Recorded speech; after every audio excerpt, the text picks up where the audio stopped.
নমস্কার, আমি সঙ্গমিত্রা। আমার এই সহজ রান্না চ্যানেলে আপনাদের সবাইকে স্বাগত। আজ আমি রান্না করছি একদম নতুন স্বাদে চিংড়ি মাছ দিয়ে চাল কুমড়োর তরকারি। আপনারা খুব সহজেই বাড়িতে বানিয়ে নিতে পারেন এই রেসিপিটি। প্রথমে কড়াইতে দিয়ে দিচ্ছি সর্ষের তেল। তেলটাকে ভালো করে গরম করে নেব। তেলটাকে ভালো করে গরম করে নিয়েছি। এখন এর মধ্যে প্রথমে আমি চিংড়ি মাছগুলোকে ভেজে নেব। এখানে আমি 200 গ্রাম চিংড়ি মাছ নিয়েছি। মাছগুলোর মধ্যে সামান্য একটু নুন আর সামান্য একটু হলুদ গুঁড়ো মেখে রেখে দিয়েছিলাম। এখন এই তেলের মধ্যে চিংড়ি মাছগুলোকে হালকা করে ভেজে নেব। এই দেখুন বন্ধুরা, চিংড়ি মাছগুলোকে হালকা করে ভেজে নিয়েছি। এখন আমি চিংড়ি মাছগুলোকে তুলে নিচ্ছি। চিংড়ি মাছ ভাজার পর কড়াইতে যে তেল আছে এই তেলেই রান্নাটা করছি। এর মধ্যে দিয়ে দিচ্ছি ফোড়ন। ফোড়নের জন্য নিয়েছি তেজপাতা, শুকনো লঙ্কা আর গোটা জিরে। এর মধ্যে দিয়ে দিচ্ছি একটা তেজপাতা, 2টো শুকনো লঙ্কা আর হাফ টিস্পুন গোটা জিরে। ফোড়নটা দিয়ে একটু নাড়াচাড়া করে নিয়ে এর মধ্যে দিয়ে দিচ্ছি আদা আর কাঁচা লঙ্কা বাটা। এর মধ্যে দিয়ে দিচ্ছি 1 চামচ আদা আর কাঁচা লঙ্কা বাটা। আদা আর কাঁচা লঙ্কা বাটাটাকে মিশিয়ে নিয়ে একটু ভেজে নেব।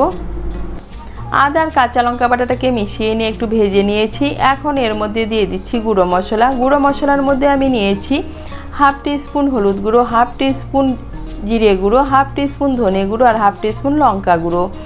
এই গুঁড়ো মশলাগুলোকে আমি জল দিয়ে গুলে এর মধ্যে দিয়ে দিচ্ছি। গুঁড়ো মশলাগুলোকে ভালো করে মিশিয়ে নেব। মিশিয়ে নিয়েছি। এখন এর মধ্যে দিয়ে দিচ্ছি 1 টেবিল স্পুন নারকেল কোড়া আর দিয়ে দিচ্ছি স্বাদ মতো নুন। ভালো করে মিশিয়ে নেব। মিশিয়ে নিয়ে মশলাটাকে ভালো করে কষিয়ে নেব।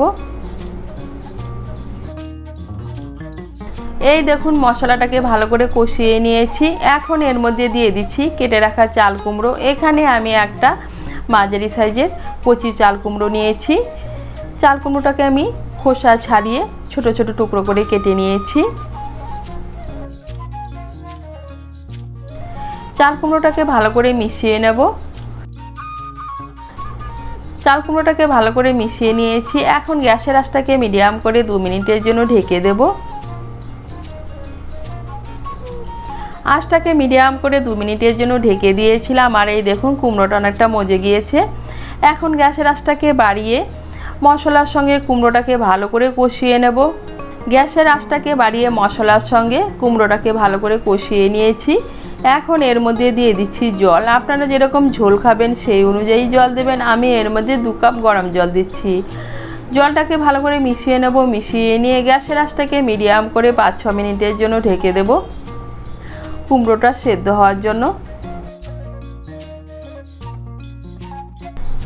কুমড়োটা সেদ্ধ হতে হতে এদিকে আমি একটা ভাজা মশলা তৈরি করে নেব। তার জন্য কড়াই বসিয়েছি। কড়াইতে দিয়ে দিচ্ছি 1 টিস্পুন গোটা জিরে।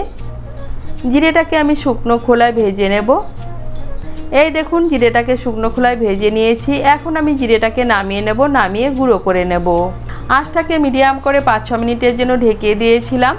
আর এই দেখুন কুমড়োটা সেদ্ধ হয়ে গিয়েছে।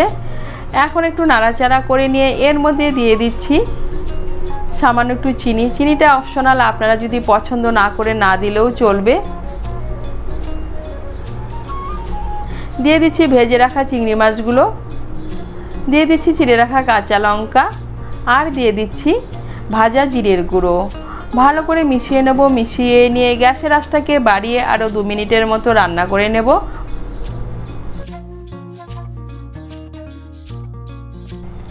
গ্যাসের আঁচটাকে বাড়িয়ে আরও 2-3 মিনিট রান্না করে নিয়েছি। আর এই দেখুন ঝোলটাকে আমি একটু শুকিয়ে নিয়েছি।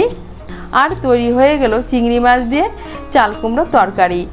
আপনারা চিংড়ি মাছ দিয়ে আর ভাজা জিরের গুঁড়ো দিয়ে এইভাবে চাল কুমড়ো তরকারি বানিয়ে খেয়ে দেখবেন, খেতে কিন্তু দারুণ লাগে। আপনাদের যদি এই রেসিপিটি ভালো লাগে তাহলে লাইক এবং শেয়ার করবেন। আর রেসিপিটি কেমন হয়েছে কমেন্ট করে জানাবেন। আরও নতুন নতুন রেসিপি পাওয়ার জন্য চ্যানেলটিকে সাবস্ক্রাইব করে পাশে থাকবেন। ধন্যবাদ।